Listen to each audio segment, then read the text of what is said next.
Hello aspirants, welcome back to Spardha lines. Current affairs continue ಮಾಡ್ತಾ ಹೋಗೋಣ.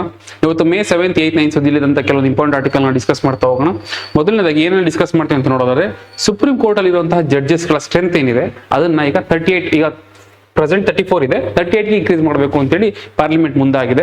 Parliament ಯಾಕೆ ಮಾಡ್ತಾ ಇದೆ, ಮತ್ತೆ ಇದಕ್ಕೆ ಇರುವಂತಹ ಪ್ರೊಸೀಜರ್ಗಳೇನು, ಇದನ್ನೆಲ್ಲ ಡಿಸ್ಕಸ್ ಮಾಡ್ತಾ ಹೋಗೋಣ. ನಂತರ ಬಂದು ಇಂಟರ್ನ್ಯಾಷನಲ್ ಬಿಗ್ ಕ್ಯಾಟ್ ಅಲಯನ್ಸ್ ನ summit, for the first summit ಇದು ಈ ಡೆಲ್ಲಿನಲ್ಲಿ ಹೋಸ್ಟ್ ಮಾಡ್ತಾ ಇದ್ದಾರೆ. ಸೊ ಹಾಗಾಗಿ ಬೇರೆ ಬೇರೆ ದೇಶಗಳಿಗೆಲ್ಲ ಇಂಡಿಯಾ ಇನ್ವಿಟೇಷನ್ ಕೂಡ ಕಳಿಸಿದೆ. ಈ ಒಂದು ಹಿನ್ನೆಲೆಯಲ್ಲಿ ಸ್ವಲ್ಪ ಬಿಗ್ ಕ್ಯಾಟ್ ಅಲಯನ್ಸ್ ಬಗ್ಗೆ ನೋಡ್ತಾ ಹೋಗೋಣ, ಅದ್ರ ಥೀಮ್ ಏನು ನೋಡ್ತಾ ಹೋಗೋಣ. ನಂತರ ಬಂದು CDS, chief of defence staff ಅಂತ ಕರಿತೀವಿ. ಈಗ NS ರಾಜಾ ಸುಬ್ರಹ್ಮಣ್ಯನ್ ಅವ್ರನ್ನ ಹೊಸ CDS ಆಗಿ ಅಪಾಯಿಂಟ್ ಮಾಡ್ತಾ ಇದ್ದಾರೆ. ಅಂದ್ರೆ ಈಗೇನು ಅನಿಲ್ ಚೌಹಾಣ್ ಇದಾರಲ್ಲ, ಸೊ ಅವರ ಒಂದು ಕಾರ್ಯಾವಧಿ ಮುಗಿತಾ ಇದೆ ಮೇಗೆ. ಸೊ ಹಾಗಾಗಿ ಹೊಸ ಒಂದು CDS ಆಗಿ NS ರಾಜಾ ಸುಬ್ರಹ್ಮಣ್ಯ ಅವರು ಅಪಾಯಿಂಟ್ ಮಾಡ್ತಾ ಇದ್ದಾರೆ. ಸೊ ಹಾಗಾಗಿ ಇದನ್ನು ಸ್ವಲ್ಪ ಡಿಸ್ಕಸ್ ಮಾಡ್ತಾ ಹೋಗೋಣ. ನಂತರ ಬಂದು ಮಾಡರ್ನ್ ಸ್ಟ್ರೀಟ್ ಫುಡ್ ಹಬ್. ಈಗ ನಮ್ಗೆ ಗೊತ್ತಿದೆ PM ಸ್ವನಿಧಿನಲ್ಲಿ ಸ್ಟ್ರೀಟ್ ವೆಂಡರ್ಸ್ ಗಳಿಗೆ ಸಹಾಯ ಆಗಲಿ ಅಂತ ಒಂದಷ್ಟು ಕ್ಯಾಪಿಟಲ್ ಕೊಡ್ತಾ ಇದ್ರು. ಸೊ ಅವ್ರುಗಳನ್ನೇ ಒಂದು ಹಬ್ ಆಗಿ ಕನ್ವರ್ಟ್ ಮಾಡುವಂತ ಒಂದು ಪ್ರೋಗ್ರಾಮ್ ಇದು. ಹಂಪಿನಲ್ಲಿ ತರ್ತಾ ಇದ್ದಾರೆ. ಹಂಪಿ ಅಲ್ಲ, ಅದಲ್ಲದೆ ಇನ್ನು 4 ಬೇರೆ ಬೇರೆ ಜಾಗಗಳಲ್ಲಿ ತರ್ತಾ ಇದ್ದಾರೆ. ಇದೇನು ಅಂತ ಸ್ವಲ್ಪ ಡೀಟೇಲ್ ಆಗಿ ನೋಡ್ತಾ ಹೋಗೋಣ. ನಂತರ ಬಂದು ಎಲಿವೇಟ್ ನೆಕ್ಸ್ಟ್. ಈಗ ನಾವು ಅಪ್ಕಮಿಂಗ್ ನವೆಂಬರ್ ಅಲ್ಲಿ ಸ್ಟಾರ್ಟ್ ಆಗ್ತಾ ಇರೋದು ಎಲಿವೇಟ್ ನೆಕ್ಸ್ಟ್. ಸೊ ಅದಕ್ಕೆ ಸಂಬಂಧಪಟ್ಟಾಗೆ ಒಳ್ಳೊಳ್ಳೆ ರೆಸ್ಪಾನ್ಸ್ ಬರ್ತಾ ಇದೆ ಅಂತೇಳಿ ಸರ್ಕಾರ ಹೇಳ್ತಿತ್ತು. ಈ ಎಲಿವೇಟ್ ನೆಕ್ಸ್ಟ್ ಅಂದ್ರೆ ಏನು, ಯಾರು ತಂದಿರುವಂತದ್ದು, ಇದ್ರ ಉದ್ದೇಶ, ಇದನ್ನೆಲ್ಲ ಡಿಸ್ಕಸ್ ಮಾಡ್ತಾ ಹೋಗೋಣ. ನಂತರ ಬಂದು ಫಿನಿಕ್ಸ್ ಜಿಯೋ ಸೆಲ್ ಅಂತ. ಈಗ ಕೆಲವೊಂದು ಟೈಮಲ್ಲಿ ಏನಾಗುತ್ತೆ ಅಂತಂದ್ರೆ ಪ್ಲಾಸ್ಟಿಕ್ಗಳು ರಿಯೂಸಬಲ್ ಆಗಲ್ಲ, ಅಂದ್ರೆ ವೇಸ್ಟ್ ಆಗೋಗುತ್ತೆ. ಸೊ ಅದನ್ನ ಯೂಸ್ ಮಾಡಿಕೊಂಡು ಫಿನಿಕ್ಸ್ ಸೆಲ್ಗಳನ್ನ ಅಥವಾ ಫಿನಿಕ್ಸ್ ಜಿಯೋ ಸೆಲ್ಗಳನ್ನ ಹೇಗೆ ಮಾಡುವಂಥದ್ದು, ಇಂಡಿಯಾದಲ್ಲಿ ಫಾರ್ ದ ಫಸ್ಟ್ ಟೈಮ್ ತರ್ತಾ ಇರೋಂಥದ್ದು, ಅದ್ರ ಉದ್ದೇಶ ಏನು, ಇದನ್ನ ಡಿಸ್ಕಸ್ ಮಾಡ್ತಾ ಹೋಗೋಣ. ಇದ್ರ ಜೊತೆಗೆ ಇನ್ನೊಂದಷ್ಟು ಆರ್ಟಿಕಲ್ಗಳನ್ನ ತಗೊಂಡು ಇದಕ್ಕೆ ಸಂಬಂಧಪಟ್ಟಂತ MCಗಳನ್ನ ಸಾಲ್ವ್ ಮಾಡ್ತಾ ಈ ನಮ್ಮ ಸೀರೀಸ್ ನ ಕಂಟಿನ್ಯೂ ಮಾಡ್ತಾ ಹೋಗೋಣ. ಬನ್ನಿ, ಮೊದಲನೇ ಆರ್ಟಿಕಲ್ ನೋಡೋದಾದ್ರೆ, cabinet approves proposal to increase number of Supreme Court judges by 4. ಅಂದ್ರೆ ಈಗ ನಮ್ಮಲ್ಲಿ ಪ್ರೆಸೆಂಟ್ 2026 ಎಷ್ಟು ಜನ ಇದ್ದಾರೆ, 34 ಇದ್ದಾರೆ. ಸೊ ಅದನ್ನ ಈಗ 38ಗೆ ಇನ್ಕ್ರೀಸ್ ಮಾಡಬೇಕು ಅಂತೇಳಿ ಕ್ಯಾಬಿನೆಟ್ ಅಪ್ರೂವ್ ಮಾಡಿರುವಂತದ್ದು. 1956 ಇಂದ ಆಲ್ಮೋಸ್ಟ್ 10 ಮೆಂಬರ್ಸ್ ಇದ್ರು. ಈಗ ಏನಾಗಿದೆ ಅಂತಂದ್ರೆ 38 ವರೆಗೂ ಇನ್ಕ್ರೀಸ್ ಆಗ್ತಾನೆ ಇದೆ. ಯಾಕಂದ್ರೆ ಅಷ್ಟು ಕೇಸಸ್ಗಳು ಜಾಸ್ತಿ ಆಗ್ತಿದೆ, ಅಷ್ಟು ಕೇಸಸ್ಗಳು ಪೆಂಡಿಂಗ್ಸ್ ಇದೆ. ಸೊ ಹಾಗಾಗಿ ನೀಡ್ ಇದೆ, 38 ವರೆಗೂ ಇನ್ಕ್ರೀಸ್ ಮಾಡಬೇಕು ಅಂತ ಪ್ಲಾನ್ ಮಾಡಿರುವಂತದ್ದು, ಇನ್ಕ್ಲೂಡಿಂಗ್ CJI. ಸೊ ಇದನ್ನ ಇನ್ಕ್ರೀಸ್ ಮಾಡ್ತಾ ಇರುವಂತದ್ದು ಯಾರು ಅಂತಂದ್ರೆ ಪಾರ್ಲಿಮೆಂಟ್ ಗೆ ಪವರ್ ಇರುವಂತದ್ದು. ಸೊ ಹಾಗಾಗಿ ಪಾರ್ಲಿಮೆಂಟ್ ಇನ್ಕ್ರೀಸ್ ಮಾಡ್ತಾ ಇದೆ. ಪಾರ್ಲಿಮೆಂಟ್ ಗೆ ಪವರ್ ಕೊಟ್ಟಿದ್ದು ಯಾರು, ಪಾರ್ಲಿಮೆಂಟ್ ಗೆ ಪವರ್ ಕೊಟ್ಟಿದ್ದು ಕಾನ್ಸ್ಟಿಟ್ಯೂಷನ್. ಅಂದ್ರೆ ಅಂಡರ್ ಆರ್ಟಿಕಲ್ 124 ಕ್ಲಾಸ್ 1 ಅಂಡರ್ ಅಲ್ಲಿ ಏನ್ ಮಾಡುತ್ತೆ ಅಂತಂದ್ರೆ, ಪಾರ್ಲಿಮೆಂಟ್ ಗೆ ಆ ನಂಬರ್ ಆಫ್ ಜಡ್ಜಸ್ ಎಷ್ಟಿರ್ಬೇಕು ಅನ್ನೋದನ್ನ ಫಿಕ್ಸ್ ಮಾಡುವಂತ ಅಧಿಕಾರನ ಕಾನ್ಸ್ಟಿಟ್ಯೂಷನ್ ಪಾರ್ಲಿಮೆಂಟ್ ಕೊಟ್ಟಿರುತ್ತೆ. ಸೊ ಹಾಗಾಗಿ ಈಗ ಪಾರ್ಲಿಮೆಂಟ್ ಅಲ್ಲಿ ಇದಾದ್ಮೇಲೆ ಏನ್ ಮಾಡ್ತಾರೆ ಅಂತಂದ್ರೆ, ಈಗ ಕ್ಯಾಬಿನೆಟ್ ಅಪ್ರೂವ್ ಆಗಿದೆ. ನೆಕ್ಸ್ಟ್ ಈಗ ಕ್ಯಾಬಿನೆಟ್ ಅಲ್ಲಿ ಪಾರ್ಲಿಮೆಂಟ್ ಅಲ್ಲಿ ಏನ್ ಮಾಡ್ತಾ ಇದಾರೆ ಅಂತಂದ್ರೆ, supreme court number of judges amendment bill ಒಂದನ್ನು ಇಂಟ್ರೊಡ್ಯೂಸ್ ಮಾಡ್ತಾ ಇದ್ದಾರೆ. ಅಮೆಂಡ್ಮೆಂಟ್ ಬಿಲ್ 2026 ನ ಇಂಟ್ರೊಡ್ಯೂಸ್ ಮಾಡಿಬಿಟ್ಟು ನಂಬರ್ ಆಫ್ ಜಡ್ಜಸ್ ನ ಇನ್ಕ್ರೀಸ್ ಮಾಡ್ತಾ ಇರುವಂತದ್ದು. ಇದಕ್ಕೆ ಯಾವ ಪ್ರಪೋಸಲ್, ಯಾವುದೇ ರೀತಿ ಪ್ರೊಸೀಜರ್ ನ ಫಾಲೋ ಮಾಡ್ತಾರೆ ಅಂತ ನೋಡೋದಾದ್ರೆ, ಮೊದಲನೇದಾಗಿ ಸುಪ್ರೀಂ ಕೋರ್ಟ್ ಏನಿದೆ, ಸೊ ಅಲ್ಲಿ CJI ಏನಿರ್ತಾರಲ್ಲ, CJI ಫಸ್ಟ್ ಇದರ ಪ್ರಪೋಸಲ್ ಕಳಿಸುವಂತದ್ದು. ನೀಡ್ ಇದೆ, ನಂಬರ್ ಆಫ್ ಜಡ್ಜಸ್ ನ ಇಂಕ್ರಿಮೆಂಟ್ ಮಾಡುವಂತಹ ನೀಡ್ ಇದೆ ಅಂತ ಹೇಳಿ. ಸೊ ನಂತರ ಏನಾಗುತ್ತೆ ಅಂತಂದ್ರೆ, ನೇರವಾಗಿ ಲಾ ಮಿನಿಸ್ಟ್ರಿ ಸ್ಪೆಸಿಫಿಕಲಿ ಹೇಳ್ಬೇಕು ಅಂತಂದ್ರೆ ಡಿಪಾರ್ಟ್ಮೆಂಟ್ ಆಫ್ ಜಸ್ಟಿಸ್ ಹೋಗುತ್ತೆ. ಸೊ ಅಲ್ಲಿಂದ ನೆಕ್ಸ್ಟ್ ಕ್ಯಾಬಿನೆಟ್ ಅಲ್ಲಿ ಅಪ್ರೂವ್ ಆಗುತ್ತೆ. ಕ್ಯಾಬಿನೆಟ್ ಅಲ್ಲಿ ಅಪ್ರೂವ್ ಆದ್ಮೇಲೆ ನೆಕ್ಸ್ಟ್ ಪಾರ್ಲಿಮೆಂಟ್ ಅಲ್ಲಿ ಒಂದು ಬಿಲ್ ಪಾಸ್ ಮಾಡಿ ನಂಬರ್ ಆಫ್ ಜಡ್ಜಸ್ ನ ಜಾಸ್ತಿ ಮಾಡ್ತಾರೆ. ಸೊ ಈ procedure important, majorly article number important. 124 clause 1 constitution ಕೊಟ್ಟಿರುವಂತದ್ದು ಪಾರ್ಲಿಮೆಂಟ್ ಗೆ ನಂಬರ್ ಆಫ್ ಜಡ್ಜಸ್ ಎಷ್ಟಿರ್ಬೇಕು ಅಂತ ಡಿಸೈಡ್ ಮಾಡೋದಕ್ಕೆ. ಸೊ ಇದ್ರ ಮೇಲೆ ಪ್ರಶ್ನೆ ಯಾವ ರೀತಿ ಬರ್ಬೋದು, ಭಾರತದ ಸರ್ವೋಚ್ಚ ನ್ಯಾಯಾಲಯಕ್ಕೆ ಸಂಬಂಧಿಸಿದ ಕೆಳಗಿನ ಹೇಳಿಕೆಗಳನ್ನು ಗಮನಿಸಿ. ನ್ಯಾಯಾಲಯದ ಸದಸ್ಯ ಬಲವನ್ನು ವಿಧಿ 124 ಅಡಿಯಲ್ಲಿ ನಿಗದಿಪಡಿಸಲಾಗಿದೆ. ಹೌದು, ಕರೆಕ್ಟ್. ಸಂಸತ್ತು ಶಾಸನದ ಮೂಲಕ ನ್ಯಾಯಾಧೀಶರ ಸಂಖ್ಯೆಯನ್ನು ಹೆಚ್ಚಿಸಬಹುದು. ಸಂಸತ್ತು ಅಥವಾ ಪಾರ್ಲಿಮೆಂಟ್ ತನ್ನ ಶಾಸನದ ಮೂಲಕ ಹೆಚ್ಚಿಸಬಹುದಾಗಿರುತ್ತೆ. ಈಗ ಅದೇ ಆಗ್ತಾ ಇರುವಂತದ್ದು. ನೆಕ್ಸ್ಟ್ ಒಂದು ಸಂಖ್ಯಾಬಲವನ್ನು ಹೆಚ್ಚಿಸುವ ಶಿಫಾರಸು ಭಾರತದ ಮುಖ್ಯ ನ್ಯಾಯಾಧೀಶರಿಂದ ಬರಬಹುದು. ಶಿಫಾರಸು ಫಸ್ಟ್ ರೆಕಮೆಂಡೇಶನ್ ಕೊಡುವಂತದ್ದು CJI ಹೇಳ್ತಾರೆ, ನಂತರ ಎಲ್ಲ ಪ್ರೊಸೀಜರ್ ಸ್ಟಾರ್ಟ್ ಆಗ್ತಾ ಹೋಗುತ್ತೆ. ಸೊ ಹಾಗಾಗಿ ಈ ಸ್ಟೇಟ್ಮೆಂಟ್ ಕೂಡ ಸರಿಯಾಗಿದೆ. ಆನ್ಸರ್ ಬಂದು ಎಲ್ಲ 3 ಸರಿಯಾಗಿದೆ. ಎಲ್ಲ 3 ಸ್ಟೇಟ್ಮೆಂಟ್ಗಳು ಸರಿಯಾಗಿದೆ.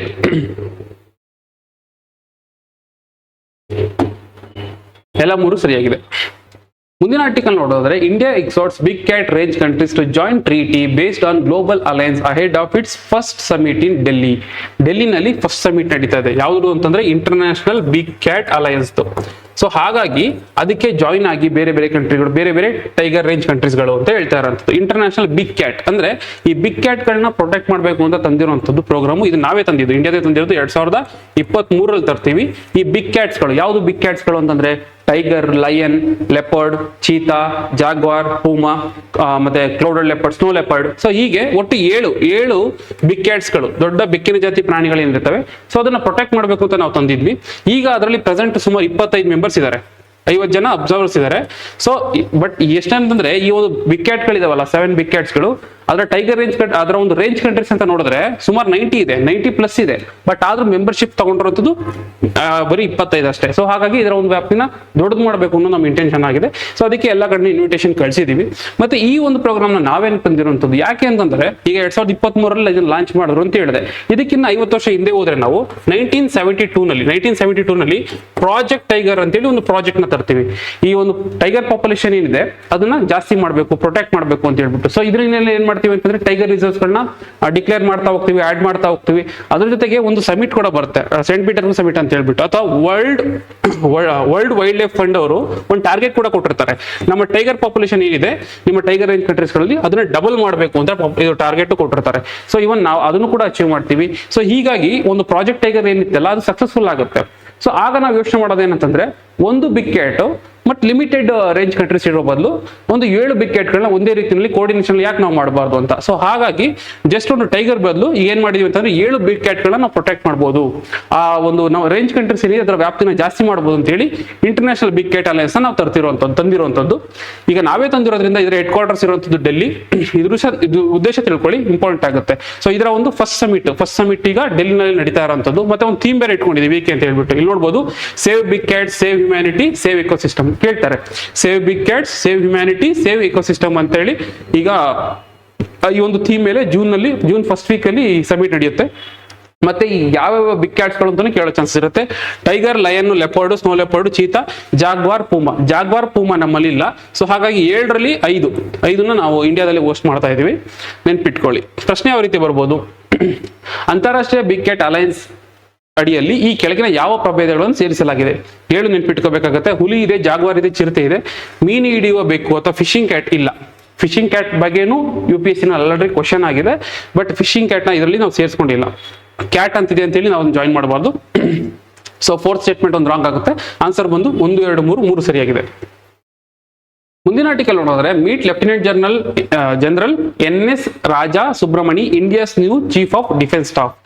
NS ರಾಜಾ ಸುಬ್ರಮಣಿ ಅನ್ನೋರ್ನ ಚೀಫ್ ಆಫ್ ಡಿಫೆನ್ಸ್ ಸ್ಟಾಫ್ ಆಗಿ ಈಗ ಹೊಸದಾಗಿ ಅಪಾಯಿಂಟ್ ಮಾಡ್ತಾ ಇದ್ದಾರೆ. ಸೊ ಹಾಗಾಗಿ ಸುದ್ದಿಲಿರುವಂತದ್ದು. ಈಗ ನಮ್ಮಲ್ಲಿರುವಂತಹ CDS ಯಾರು ಅಂತಂದ್ರೆ ಅನಿಲ್ ಚೌಹಾಣ್ ಅವರು. ಅವ್ರದ್ದು ಒಂದು ಕಾರ್ಯವ್ಯಾಪ್ತಿ ವಿಮೆನಲ್ಲಿ ಮುಗಿತಾ ಇದೆ. ಸೊ ಆ ಒಂದು ಅಧಿಕಾರಾವಧಿ ಮುಗಿದ ತಕ್ಷಣ ಈಗ NS ರಾಜಾ ಸುಬ್ರಮಣಿ ಅವ್ರನ್ನ ಹೊಸ CDS ಆಗಿ ಅಪಾಯಿಂಟ್ ಮಾಡ್ತಾ ಇದ್ದಾರೆ. ಸೊ ಹಾಗಾಗಿ ನಾವು ಸ್ವಲ್ಪ CDS ಬಗ್ಗೆ ತಿಳ್ಕೊಳ್ಳೋದು ಇಂಪಾರ್ಟೆಂಟ್ ಆಗುತ್ತೆ. ಚೀಫ್ ಆಫ್ ಡಿಫೆನ್ಸ್ ಸ್ಟಾಫ್ ಏನು ತಂದಿರೋದು ಅಂತಂದ್ರೆ, ಈಗ ನಮ್ಗೆ ಗೊತ್ತಿದೆ, ಈಗ ಆಲ್ರೆಡಿ ನಮ್ದು ಡಿಫೆನ್ಸ್ ವಿಂಗ್ಸ್ ಅಂತ ನೋಡಿದಾಗ 3 ವಿಂಗ್ಸ್ ನೋಡ್ತೀವಿ. ಯಾವ್ದು? ಆರ್ಮಿ ಒಂದು ನೋಡ್ತೀವಿ, ನೇವಲ್ ಒಂದು ನೋಡ್ತೀವಿ, ಅದ್ರ ಜೊತೆಗೆ ಏರ್ ಫೋರ್ಸ್ ಒಂದು ನೋಡ್ತೀವಿ. ಆರ್ಮಿನಲ್ಲಿ ಯಾರು ಬರ್ತಾರೆ? ಆರ್ಮಿ ಜನರಲ್ ಬರ್ತಾರೆ. ನೇವಿ ಅಂತ ಬಂದಾಗ ನೇವಿನಲ್ಲಿ ಅಡ್ಮಿರಲ್ ಬರ್ತಾರೆ. ಮತ್ತೆ ಏರ್ ಫೋರ್ಸ್ ಅಂತ ಬಂದಾಗ ಮಾರ್ಷಲ್ ಬರ್ತಾರೆ, ಹೌದಲ್ವಾ? ಬಟ್ ಇವು 3 ಇಂಡಿಪೆಂಡೆಂಟ್ ಆಗಿ ವರ್ಕ್ ಆಗ್ತಾ ಇದೆ. ಸೊ ಹಾಗಾಗಿ ಇವು 3 ಒಂದು ಕೋರ್ಡಿನೇಷನ್ ನ ತರಬೇಕು ಅಂತೇಳಿ CDS ಅಂತೇಳಿ ಒಂದು ಹೊಸ ಪೋಸ್ಟ್ ನ 2019 ಅಲ್ಲಿ ತರ್ತಾರೆ. ಈ ಪೋಸ್ಟ್ ನ ಅಗತ್ಯ ಇತ್ತು ಅಂತ ಹೇಳಿ ಮೊದಲಿಂದನೂ ಹೇಳ್ತಾನೆ ಬರ್ತಾರೆ. ಫಾರ್ ಎಕ್ಸಾಂಪಲ್ ಇಲ್ಲಿ ನೋಡಬಹುದಾಗಿರುತ್ತೆ, ಫಸ್ಟ್ ಕಾರ್ಗಿಲ್ ರಿವ್ಯೂ ಕಮಿಟಿ ಹೇಳುತ್ತೆ. ನಂತರ ಬಂದು ಗ್ರೂಪ್ ಆಫ್ ಮಿನಿಸ್ಟರ್ಸ್ 2001 ಹೇಳ್ತಾರೆ. ನಂತರ ಬಂದು ಶೇಖತ್ಕರ್ ಕಮಿಟಿ 2016 ಶೇಖತ್ಕರ್ ಕಮಿಟಿ ಹೇಳುತ್ತೆ. ಸೊ ಈ ರೀತಿಯಾದಲ್ಲಿ ಇದರ ಒಂದು ನೀಡಿದೆ ಅಂತ ರಿಯಲೈಸ್ ಆದಾಗ ಏನ್ ಮಾಡ್ತೀವಿ ಅಂತಂದ್ರೆ 2019 ಈ ಒಂದು ಫಸ್ಟ್ CDS ನ ತರ್ತೀವಿ. ಫಸ್ಟ್ CDS ಬಂದು ಬಿಪಿನ್ ರಾವತ್ ಅವರು. ಕೇಳ್ಬೋದು ಫಸ್ಟ್ CDS ಯಾರು ಅಂತ. ಬಿಪಿನ್ ರಾವತ್ ಅವರು. ಇವ್ರು ಏನೊಂದು CDS ಇರ್ತಾರಲ್ಲ, ಇವ್ರು ಬಂದು 4 ಸ್ಟಾರ್ ಆರ್ಮಿ ಆಫೀಸರ್ ಆಗಿರ್ತಾರೆ. 4 ಸ್ಟಾರ್ ಆರ್ಮಿ ಆಫೀಸರ್ ಆಗಿರ್ತಾರೆ. ಇವ್ರ ಕೆಲಸ ಏನಂತಂದ್ರೆ, ಈಗ ಡಿಫೆನ್ಸ್ ಅಲ್ಲೇನೆ ಈಗ ಡಿಪಾರ್ಟ್ಮೆಂಟ್ ಆಫ್ ಮಿಲಿಟರಿ ಅಫೇರ್ಸ್ ಏನ್ ಬರುತ್ತಲ್ಲ, ಸೊ ಅದನ್ನ ಹೆಡ್ ಮಾಡ್ತಾರೆ. ಡಿಫೆನ್ಸ್ ಮಿನಿಸ್ಟ್ರಿಗಳಿಗೆ ಒಂದು ಕೋರ್ಡಿನೇಷನ್ ಕೊಡುವಂಥದ್ದು ಅಥವಾ ಒಂದು ಗೈಡೆನ್ಸ್ ಕೊಡುವಂಥದ್ದು, ಈ ಕೆಲಸಗಳನ್ನ ಮಾಡ್ತಿರ್ತಾರೆ. ಇವ್ರು 4 ಸ್ಟಾರ್ ಆಫೀಸರ್, ನೆನ್ಪಿಟ್ಕೋಬೇಕಾಗತ್ತೆ. ಈಗ ಹೊಸದಾಗಿ ಅಪಾಯಿಂಟ್ ಮಾಡ್ತಿರುವಂಥದ್ದು ಯಾರು ಅಂತಂದ್ರೆ NS ರಾಜಾ ಸುಬ್ರಮಣಿ ಅವರು. ಸೊ ಇದ್ರ ಮೇಲೆ ಪ್ರಶ್ನೆ ಯಾವ ರೀತಿ ಬರ್ಬೋದು, ರಕ್ಷಣಾ ಸಿಬ್ಬಂದಿ ಮುಖ್ಯಸ್ಥರಿಗೆ ಸಂಬಂಧಿಸಿದ ಕೆಳಗಿನ ಹೇಳಿಕೆಗಳನ್ನು ಗಮನಿಸಿ. CDSಗೆ ಸಂಬಂಧಪಟ್ಟಾಗೆ ಕೆಳಗಿನ ಹೇಳಿಕೆಗಳನ್ನು ಗಮನಿಸಿ. CDS ಹುದ್ದೆಯನ್ನು ಕಾರ್ಗಿಲ್ ಪರಾಮರ್ಶೆ ಸಮಿತಿಯ ಶಿಫಾರಸು ಮಾಡಿದೆ. ಅವರು ಮಾಡಿದ್ದಾರೆ. ಸೊ ಹಾಗಾಗಿ ಸ್ಟೇಟ್ಮೆಂಟ್ ಸರಿಯಾಗಿದೆ. CDS ಒಬ್ಬ ಪಂಚತಾರಾ ಸೇನಾ ಅಧಿಕಾರಿ ಆಗಿದ್ದಾರೆ. ಇಲ್ಲ, ಇವ್ರಿಗಿರುವಂತದ್ದು 4 ಸ್ಟಾರ್ ರ್ಯಾಂಕ್. ಸೊ ಹಾಗಾಗಿ ನೆನ್ಪಿಟ್ಕೋಬೇಕು, 4 ಸ್ಟಾರ್ ರ್ಯಾಂಕ್ ಇದು. ಸೊ ಇದು 5 ಅಲ್ಲ, ಈ ಸ್ಟೇಟ್ಮೆಂಟ್ ತಪ್ಪಾಗುತ್ತೆ. CDS ರಕ್ಷಣಾ ಸಚಿವಾಲಯದ ಮಿಲಿಟರಿ ವ್ಯವಹಾರಗಳ ಇಲಾಖೆ ಅಥವಾ ಡಿಪಾರ್ಟ್ಮೆಂಟ್ ಆಫ್ ಮಿಲಿಟರಿ ಅಫೇರ್ಸ್ ಅಂತ ಏನ್ ಹೇಳ್ತೀವಲ್ಲ, ಸೊ ಅದನ್ನ ಹೆಡ್ ಮಾಡಿರ್ತಾರೆ. ಸೊ ಆ ಒಂದು ಹೆಡ್ ಮಾಡುವಂತ ಅಧಿಕಾರ ಇವರಿಗೆ ಇರುವಂತದ್ದು. ಸೊ ಹಾಗಾಗಿ ಮೂರನೇ ಸ್ಟೇಟ್ಮೆಂಟ್ ಸರಿಯಾಗಿದೆ. ಆನ್ಸರ್ ಬಂದು 2 ಮಾತ್ರ ತಪ್ಪಾಗಿರೋದ್ರಿಂದ 1 ಮತ್ತು 3 ಸರಿಯಾಗಿದೆ. ಮುಂದಿನ ಆರ್ಟಿಕಲ್ ನೋಡಿದ್ರೆ CSIR, CRRI ಮತ್ತೆ BPCL ಡೆವಲಪ್ಸ್ ಮೈದಾನ್ textile geocell technology from plastic waste for road construction. Road ಕನ್ಸ್ಟ್ರಕ್ಷನ್ಗೆ ಅಂತ ಹೇಳ್ಬಿಟ್ಟು ಈಗ ಒಂದು ಟೆಕ್ಸ್ಟೈಲ್ ಜಿಯೋಸೆಲ್ ನ ಬಿಲ್ಡ್ ಮಾಡ್ತಾ ಇದಾರಂತೆ. ಯಾರು ಬಿಲ್ಡ್ ಮಾಡ್ತಾ ಇರೋಂಥದ್ದು? CSIR council for scientific industry research ಮತ್ತೆ CRRI central road research institute. ಇವ್ರು ಏನ್ ಮಾಡ್ತಾ ಇದಾರೆ ಅಂತಂದ್ರೆ BPCL ಅಂದ್ರೆ ಇವರು ಭಾರತ್ ಪೆಟ್ರೋಲಿಯಂ ಏನಿದಾರಲ್ಲ, ಸೊ ಅವ್ರ ಜೊತೆ ಸೇರ್ಬಿಟ್ಟು ಇದನ್ನ ಬಿಲ್ಡ್ ಮಾಡ್ತಾ ಇರೋಂಥದ್ದು ಟೆಕ್ಸ್ಟೈಲ್ ಜಿಯೋಸೆಲ್ ಅಂತ ಹೇಳಿ. ಏನಂತಂದ್ರೆ ಈಗ ಪ್ಲಾಸ್ಟಿಕ್ ವೇಸ್ಟ್ ಏನಿರುತ್ತೆ ಯೂಶಲಿ ಅದನ್ನ ನಾವು ರೀಸೈಕ್ಲಿಂಗ್ ಕಳಿಸ್ತೀವಿ. ಯಾವ ಒಂದು ಪ್ಲಾಸ್ಟಿಕ್ ರೀಸೈಕ್ಲಿಂಗ್ ಮಾಡಕ್ ಆಗೋದೇ ಇಲ್ವೋ ಅದನ್ನ ಏನ್ ಮಾಡ್ತಾ ಇದಾರೆ ಅಂತಂದ್ರೆ ರೋಡ್ ಕನ್ಸ್ಟ್ರಕ್ಷನ್ಸ್ಗೆ ಯೂಸ್ ಮಾಡ್ಕೊತಾ ಇದಾರೆ. ಸೊ ಯಾವ ರೀತಿ ಇದನ್ನ ಯೂಸ್ ಮಾಡ್ಕೊತಾ ಇದಾರೆ ಅಂತಂದ್ರೆ ಅದನ್ನ ಟೆಕ್ಸ್ಟೈಲ್ ಏನಿದೆ ಅದನ್ನ ಪ್ಲಾಸ್ಟಿಕ್ ಏನಿದೆ ಅದನ್ನ ಟೆಕ್ಸ್ಟೈಲ್ ತರ ಕನ್ವರ್ಟ್ ಮಾಡ್ಬಿಟ್ಟು ಈ ರೀತಿ ಅನಿಕುಂಬ್ ತರ ಮಾಡ್ಕೊತಾ ಇದಾರೆ. ಮಾಡ್ಕೊಂಡು ಏನ್ ಮಾಡ್ತಾರೆ ಅಂತಂದ್ರೆ ಸೊ ಅದಕ್ಕೆ ಈ ಜಲ್ಲಿ ಆಗ್ಬೋದು, ಮಣ್ಣು ಆಗ್ಬೋದು, ಇದನ್ನೆಲ್ಲ ತುಂಬಿ ಸೊ ದಟ್ ಅವಾಗ ಒಂದು ಸ್ಟೆಬಿಲಿಟಿ ಬರುತ್ತೆ, ಪ್ರಾಪರ್ ಆಗಿ ವೇಟ್ ಡಿಸ್ಟ್ರಿಬ್ಯೂಟ್ ಆಗುತ್ತೆ. ಸೊ ಹಾಗಾಗಿ ಆ ಒಂದು ಕನ್ಸ್ಟ್ರಕ್ಷನ್ ಏನಾಗುತ್ತಲ್ಲ ಅದು ಚೆನ್ನಾಗುತ್ತೆ ಅಥವಾ ಒಂದು ಸ್ಟೇಬಲ್ ಆಗಿ ಇರುವಂತದ್ದಾಗುತ್ತೆ.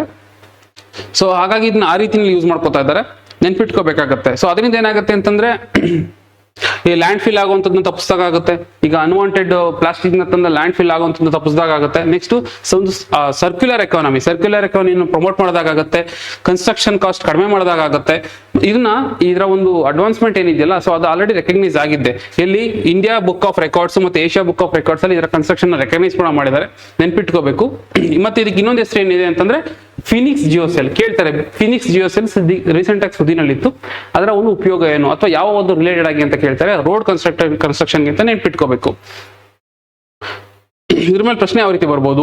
ಫಿನಿಕ್ಸ್ ಜಿಯೋಸೆಲ್ ಅನ್ನು ಪ್ರಮುಖವಾಗಿ ಯಾವುದಕ್ಕಾಗಿ ಬಳಸಲಾಗುತ್ತದೆ ಕೇಳಿದರೆ, ರಸ್ತೆ ಮತ್ತು ಏರಿಯಾಗಳಲ್ಲಿ ಮಣ್ಣಿನ ಸ್ಥಿರತೆ ಮತ್ತು ಹೊರ ವಿತರಣೆ, ಆ ಒಂದು ಸಾಯಿಲ್ ಸ್ಟೆಬಿಲಿಟಿ ಮತ್ತೆ ಲ್ಯಾಂಡ್ ಡಿಸ್ಟ್ರಿಬ್ಯೂಷನ್ ಪ್ರಾಪರ್ ಆಗಿ ಆಗ್ಬೇಕು ಅನ್ನೋ ಉದ್ದೇಶ ತರ್ತಾರೆ ಅಂತದ್ದು ನೆನ್ಪಿಟ್ಕೊಳ್ಳಿ. ಮುಂದಿನ ಆರ್ಟಿಕಲ್ ನೋಡೋದಾದ್ರೆ Karnataka's deep tech program Elevate next draws strong response from startups across India. ಕರ್ನಾಟಕದಲ್ಲಿ ಒಂದು ಪ್ರೋಗ್ರಾಮ್ ಇದೆ ಎಲಿವೇಟ್ ನೆಕ್ಸ್ಟ್ ಅಂತ ಹೇಳ್ಬಿಟ್ಟು.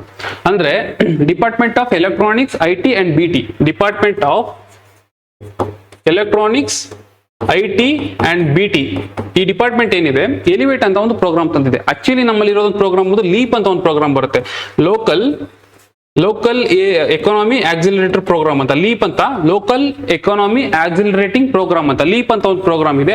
ಆ ಪ್ರೋಗ್ರಾಮ್ ಅಂಡರ್ ಅಲ್ಲಿ ಬರುವಂತದ್ದು ಎಲಿವೇಟ್ ಅಂತ ಹೇಳಿ. ಏನೇನು ಎಲಿವೇಟ್ ಮಾಡ್ತಾರೆ ಇವರು? ಸ್ಟಾರ್ಟ್ಅಪ್ಸ್ ಗಳನ್ನ, ಯಾವುದು ಪೊಟೆನ್ಶಿಯಲ್ ಇರುವಂತ ಸ್ಟಾರ್ಟ್ಅಪ್ಸ್ ಗಳಿರುತ್ತೆ, ಅದಕ್ಕೆ ಫಂಡ್ ನೀಡಿರುತ್ತೆ ಅಥವಾ ಗೈಡೆನ್ಸ್ ನೀಡಿರುತ್ತೆ. ಸೊ ಅಂತದನ್ನ ಐಡೆಂಟಿಫೈ ಮಾಡ್ಬಿಟ್ಟು ಅದಕ್ಕೊಂದು ಸಪೋರ್ಟ್ ಕೊಟ್ಟು ಏನ್ ಮಾಡ್ತಾರೆ ಅಂತಂದ್ರೆ ಒಂದು ಪ್ರೋಟೋಟೈಪ್ ಅಥವಾ ಒಂದು ಐಡಿಯಾದಿಂದ ಬರ್ತಾರೆ ಅಂತಂದ್ರೆ ಅವ್ರನ್ನ ಅದೊಂದು ಸ್ಕೇಲ್ ಅಪ್ ಮಾಡಿ ಒಂದು ಪ್ರಾಡಕ್ಟ್ ಆಗಿ ಡೆವಲಪ್ ಮಾಡಬೇಕು. ಆ ಹಂತದವರೆಗೂ ಅದು ಸಪೋರ್ಟ್ ಮಾಡ್ತಾರೆ, ನೆನ್ಪಿಟ್ಕೋಬೇಕಾಗುತ್ತೆ. ಎಲಿವೇಟ್ ಅಂತ ಒಂದು ಪ್ರೋಗ್ರಾಮ್ ತಂದಿರುವಂತದ್ದು department of electronics IT and biotechnology ಇವ್ರು ತಂದಿರುವಂತದ್ದು ಆಗಿದೆ. ಈಗೇನಂತಂದ್ರೆ 2026 ಸ್ವಲ್ಪ ಅಡ್ವಾನ್ಸ್ ಆಗಿದೆ. ಎಲಿವೇಟ್ ನೆಕ್ಸ್ಟ್ ಅಂತ ಮಾಡ್ತಾ ಇದ್ದಾರೆ ಅದನ್ನ. ಎಲಿವೇಟ್ ನೆಕ್ಸ್ಟ್ ಅಂತಂದ್ರೆ ನೆಕ್ಸ್ಟ್ ಜನರೇಷನ್ ಟೆಕ್ನಾಲಜಿಗಳು. ನೆಕ್ಸ್ಟ್ ಜನರೇಷನ್ ಟೆಕ್ನಾಲಜಿಗಳು ಯಾವ್ದೆಲ್ಲ ಬರುತ್ತೆ ಇಲ್ಲಿ ನೋಡ್ಬೋದಾಗಿರುತ್ತೆ. Artificial intelligence, internet of things, quantum technology, cyber security, ಮತ್ತೆ nano technology, robotics, space. So ಈ ರೀತಿಯಾದಂತ ಅಡ್ವಾನ್ಸ್ ಟೆಕ್ನಾಲಜಿಗಳನ್ನ ಯೂಸ್ ಮಾಡಿಕೊಂಡು ಅದರಲ್ಲಿ ಯಾವ್ದಾದ್ರು ಒಂದು ಡೆವಲಪ್ಮೆಂಟ್ ಮಾಡಬೇಕು ಅಂತ ಹುಡುಕ್ತಾ ಇದಾರಲ್ಲ ಸ್ಟಾರ್ಟ್ಅಪ್ಸ್ಗಳು, ಸೊ ಅವುಗಳಿಗೆ ಸಪೋರ್ಟ್ ಮಾಡಬೇಕು ಅಂತ ತರ್ತಾರಂತ ಪ್ರೋಗ್ರಾಮ್ ಒಂದು ಎಲಿವೇಟ್ ನೆಕ್ಸ್ಟ್. ಇಲ್ಲಿ ನೋಡಿ ಡೀಪ್ ಟೆಕ್ನಾಲಜಿ ಫೋಕಸ್ಡ್ ಆಗಿರುತ್ತೆ. ಸೊ ಹಾಗಾಗಿ ಈ ಒಂದು ಅಡ್ವಾನ್ಸ್ ಟೆಕ್ನಾಲಜಿಗಳನ್ನ ಇಲ್ಲಿ ಅವರು ಯೂಸ್ ಮಾಡ್ಕೊಂಡು ಸ್ಟಾರ್ಟ್ಅಪ್ಸ್ ಗಳನ್ನ ಡೆವಲಪ್ ಮಾಡಬೇಕು ಅಂತ ಪ್ಲಾನ್ ಮಾಡ್ತಿರೋದ್ರಿಂದ ಕೊಡ್ತಿರುವಂತ ಫಂಡ್ ಜಾಸ್ತಿ ಆಗಿದೆ. ಮೊದಲು 50 ಲಕ್ಷ ಕೊಡ್ತಾ ಇದ್ರು, ಈಗ 1 ಕೋಟಿವರೆಗೂ ಫಂಡಿಂಗ್ ಕೊಡ್ತಾರೆ, ನೆನ್ಪಿಟ್ಕೋಬೇಕು. 1 ಕೋಟಿವರೆಗೂ ಫಂಡಿಂಗ್ ಕೊಡ್ತಾರೆ ಎಲಿವೇಟ್ ನೆಕ್ಸ್ಟ್. ಇದ್ರ ಮೇಲೆ ಯಾವ ರೀತಿ ಕ್ವಶನ್ ಬರ್ಬೋದು? ಎಲಿವೇಟ್ ನೆಕ್ಸ್ಟ್ ಡೀಪ್ ಟೆಕ್ ಕಾರ್ಯಕ್ರಮಕ್ಕೆ ಸಂಬಂಧಿಸಿದ ಕೆಳಗಿನ ಗಮನಿಸಿ. ಎಲಿವೇಟ್ ನೆಕ್ಸ್ಟ್ ಅನ್ನು ಕರ್ನಾಟಕದ ಎಲೆಕ್ಟ್ರಾನಿಕ್ಸ್ IT ಮತ್ತು ಬಯೋಟೆಕ್ನಾಲಜಿ ಇಲಾಖೆಯು, ಅದೇ ಇಲಾಖೆ ಕರೆಕ್ಟ್ ಆಗಿದೆ department, local economy accelerator program leap ಅಡಿಯಲ್ಲಿ ಜಾರಿಗೊಳಿಸಿದೆ. ಕರೆಕ್ಟ್ ಆಗಿದೆ. ಇದು ಆಯ್ದ ಸ್ಟಾರ್ಟ್ಅಪ್ಸ್ ಗಳಿಗೆ 10 ಕೋಟಿವರೆಗೆ ಆರ್ಥಿಕ ನೆರವು ನೀಡುತ್ತದೆ. 10 ಕೋಟಿ ಅಲ್ಲ, ಮೊದಲು 50 ಲಕ್ಷದವರೆಗೂ ಕೊಡ್ತಿದ್ರು, ಬಟ್ ಎಲಿವೇಟ್ ನೆಕ್ಸ್ಟ್ ಅಲ್ಲಿ ಕೊಡ್ತಿರುವಂತದ್ದು 1 ಕೋಟಿ. ಸೊ ಹಾಗಾಗಿ ಈ ಸ್ಟೇಟ್ಮೆಂಟ್ ತಪ್ಪಾಗುತ್ತೆ. ಈ ಕಾರ್ಯಕ್ರಮವು AI, ಸೈಬರ್ ಸೆಕ್ಯೂರಿಟಿ, ಬಾಹ್ಯಾಕಾಶ ತಂತ್ರಜ್ಞಾನ ಮತ್ತು ರೋಬೋಟಿಕ್ಸ್ ಅಂತಹ ಡೀಪ್ ಟೆಕ್ ವಲಯಗಳ ಮೇಲೆ ಕೇಂದ್ರೀಕರಿಸಲಾಗಿದೆ. ಕರೆಕ್ಟ್, ಅಡ್ವಾನ್ಸ್ ಆಗಿರುವಂತದ್ದು ತಗೊಂತಾ ಇರುವಂತದ್ದು. ಸೊ ಹಾಗಾಗಿ 2ನೇ ಸ್ಟೇಟ್ಮೆಂಟ್ ತಪ್ಪಾಗುತ್ತೆ. 1 ಮತ್ತು 3 ಸರಿಯಾಗಿದೆ. ಮುಂದಿನ ಆರ್ಟಿಕಲ್ ನೋಡಿದ್ರೆ Karnataka's adopt monument sees muted response 3 years after launch. ಅಂದ್ರೆ 2026 ಅಲ್ಲಿ ಇದ್ದೀವಿ. 2023ರಲ್ಲಿ ಅಡಾಪ್ಟ್ ಮಾನ್ಯುಮೆಂಟ್ ಅಂತೇಳಿ ಒಂದು ಪ್ರೋಗ್ರಾಮ್ ನ ಲಾಂಚ್ ಮಾಡಿತ್ತು ಕರ್ನಾಟಕ ಸರ್ಕಾರ. ಏನಂತಂದ್ರೆ ಮಾನ್ಯುಮೆಂಟ್ಸ್ ಗಳೇನಿದೆಯಲ್ಲ, ಸೊ ಅದನ್ನ ಅಡಾಪ್ಟ್ ಮಾಡ್ಕೊಳ್ಳುವಂಥದ್ದು. ಯಾರು ಇದನ್ನ ಅಡಾಪ್ಟ್ ಮಾಡ್ಕೋತಾರೆ, ಯಾರು ಇದನ್ನ ದತ್ತು ತಗೋತಾರೆ, ಇದನ್ನ ದತ್ತು ತಗೊಳ್ಳುವಂಥದ್ದು ಪ್ರೈವೇಟ್ ಅವರು. ಪ್ರೈವೇಟ್ ಅಲ್ಲಿ ಈಗ ಸೋಷಿಯಲ್ ರೆಸ್ಪಾನ್ಸಿಬಿಲಿಟಿ ಅಂತ ನಮ್ಗೆ CSR ಇದೆ ಅಲ್ವಾ, ಕಾರ್ಪೊರೇಟ್ ಸೋಷಿಯಲ್ ರೆಸ್ಪಾನ್ಸಿಬಿಲಿಟಿ ಅಂತ ಹೇಳಿ. ಸೊ ಆ ಫಂಡ್ ಅನ್ನು ಯೂಸ್ ಮಾಡಿಕೊಂಡು ಯಾವ್ದಾದ್ರು ಒಂದು ಮಾನ್ಯುಮೆಂಟ್ ನ ಅಡಾಪ್ಟ್ ಮಾಡ್ಕೊಂಡು ಅಲ್ಲಿ ಬೇಕಾದಂತ ಒಂದಷ್ಟು basic amenities, for example toilets ಆಗ್ಬೋದು, ಡ್ರಿಂಕಿಂಗ್ ವಾಟರ್ ಆಗ್ಬೋದು, ಅಥವಾ ಬೇಸಿಕ್ ಇನ್ಫ್ರಾಸ್ಟ್ರಕ್ಚರ್ ಗಳನ್ನ ಅಲ್ಲಿ ಕೊಡುವಂತದ್ದಾಗ್ಬೋದು, ಈ ಕೆಲಸಗಳನ್ನ ಮಾಡಬಹುದಾಗಿರುತ್ತೆ. ಇವ್ರು ಏನ್ ಮಾಡ್ತಾರೆ ಅಂತಂದ್ರೆ ಯೂಶಲಿ ಒಂದು 50 lakhs 50 ಲಕ್ಷ ಮತ್ತೆ ಒಂದು ಟಿಲ್ 3 years ವರೆಗೂ ಇದನ್ನ ಅಡಾಪ್ಟ್ ಮಾಡ್ಕೊಂಡು, ಸೊ ಆ ಒಂದು ಸರ್ಕಾರದ ಹೊರೆನ ತಪ್ಪಿಸಿದಾಗ ಆಗುತ್ತೆ, ಪ್ರೈವೇಟ್ ಅವರ ಹೊಣೆನ ಹೆಚ್ಚಿಗೆ ಮಾಡ್ದಂಗೆ ಆಗುತ್ತೆ. ಸೊ ಹಾಗಾಗಿ ಈ ಉದ್ದೇಶನ ತಂದಿರುವಂತದ್ದು. ಬಟ್ ಆದ್ರೆ ಈಗ ಅದರ ರೆಸ್ಪಾನ್ಸ್ ಅಷ್ಟಿಲ್ಲ ಅಂತ ಹೇಳ್ತಾ ಇದ್ದಾರೆ. ಮತ್ತೆ ಈ ಇದನ್ನ ಅಡಾಪ್ಟ್ ಮಾಡ್ಕೋತಾರಲ್ಲ, ಅಡಾಪ್ಟ್ ಮಾಡ್ಕೊಳ್ಳೋರಿಗೆ ಮಾನ್ಯುಮೆಂಟ್ ಮಿತ್ರ ಅಂತ ಕರೀತಾರೆ. ಮಾನ್ಯುಮೆಂಟ್ ಮಿತ್ರ ಅಂತ ಕರೀತಿದ್ರು, ಬಿಕಾಸ್ ಯಾರು ಅಡಾಪ್ಟ್ ಮಾಡ್ಕೋತಾರೋ ಅವ್ರಿಗೆ. ನಂತರ ಇದನ್ನ ಯಾರು ಇಂಪ್ಲಿಮೆಂಟ್ ಮಾಡ್ತಿದ್ರು ಅಂತಾನು ಕೇಳುತ್ತೆ. ಈಗ ಇದು ಪ್ರೈವೇಟ್ ಅವರೇ ಮಾಡಿದ್ರು ಕೂಡ ಇದನ್ನ ಇಂಪ್ಲಿಮೆಂಟ್ ಮಾಡುವಂಥದ್ದು ಗೌರ್ಮೆಂಟ್ ಬಾಡಿನೇ ಅಲ್ವಾ. ಸೊ ಇದನ್ನ ಇಂಪ್ಲಿಮೆಂಟ್ ಮಾಡ್ತಿದ್ದು department of archaeology, museum and heritage ಅಂತ ನೆನ್ಪಿಟ್ಕೋಬೇಕು. Department of archaeology, museum and heritage ಅನ್ನೋ ಒಂದು ಡಿಪಾರ್ಟ್ಮೆಂಟ್ ಇದರ ಒಂದು ಉಸ್ತುವಾರಿ ಅಥವಾ ನೋಡಲ್ ಏಜೆನ್ಸಿಯಾಗಿ ವರ್ಕ್ ಮಾಡ್ತಿರುತ್ತೆ. ಸೊ ಈಗ ಅದರ ಒಂದು ರೆಸ್ಪಾನ್ಸ್ ಅಷ್ಟಿಲ್ಲ. ಬಟ್ ಸ್ಕೀಮ್ ಬಗ್ಗೆ ತಿಳ್ಕೊಳ್ಳಿ. ಯಾವ ರೀತಿ ಬರುತ್ತೆ ಪ್ರಶ್ನೆ? ನಮ್ಮ ಸ್ಮಾರಕ ನಮ್ಮ ದತ್ತು ಯೋಜನೆ. ನಮ್ಮ ಸ್ಮಾರಕ ಆಕ್ಚುಲಿ ಇದ್ರ ಪೂರ್ತಿ ಹೆಸರು ಬಂದು ನಮ್ಮ ಸ್ಮಾರಕ ಅಡಾಪ್ಟ್ ಮಾನ್ಯುಮೆಂಟ್ ಪ್ರೋಗ್ರಾಮ್ ಅಂತ ಹೇಳ್ಬಿಟ್ಟು. ಕುರಿತಾದ ಹೇಳಿಕೆಗಳನ್ನು ಗಮನಿಸಿ. ಈ ಕಾರ್ಯಕ್ರಮವನ್ನು ಪರಂಪರೆ ಸಂರಕ್ಷಣೆಯಲ್ಲಿ ಸರ್ಕಾರಿ ಸಂಸ್ಥೆಗಳು ಭಾಗವಹಿಸುವಿಕೆಯನ್ನು ಪ್ರೋತ್ಸಾಹಿಸಲು 2026ರಲ್ಲಿ ಪ್ರಾರಂಭಿಸಲಾಯಿತು. ಹೌದು, ನಮ್ಮ ಪರಂಪರೆಯ ಸಂರಕ್ಷಣೆ ಮಾಡೋದಕ್ಕೆ ಅಂತ ಮಾಡಿರೋದು, ನಮ್ಮ ಕಲ್ಚರ್ ಪ್ರೊಟೆಕ್ಟ್ ಮಾಡಬೇಕು ಅಂತ. ಬಟ್ ಆದ್ರೆ ಇಲ್ಲಿ ಸರ್ಕಾರದ ಸಂಸ್ಥೆಗಳಲ್ಲ, ಬದಲಿಗೆ ಪ್ರೈವೇಟ್ ಅವರು.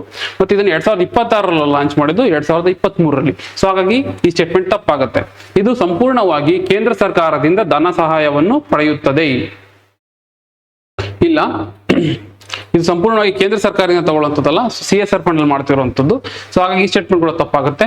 ಮೂರನೇದು ಒಂದು ದತ್ತು ಪಡೆದ ಸಂಸ್ಥೆಗಳು ಸ್ಮಾರಕ ಮಿತ್ರ ಎಂದು ಕರೆಯಲಾಗುತ್ತದೆ. ಯಾರು ಅದನ್ನು ದತ್ತು ತಗೋತಾರೋ ಅವ್ರನ್ನ ಸ್ಮಾರಕ ಮಿತ್ರ ಅಂತ ಕರೀತಾರೆ. ಸೊ ಹಾಗಾಗಿ ಮೂರನೇ ಸ್ಟೇಟ್ಮೆಂಟ್ ಮಾತ್ರ ಸರಿಯಾಗಿದೆ.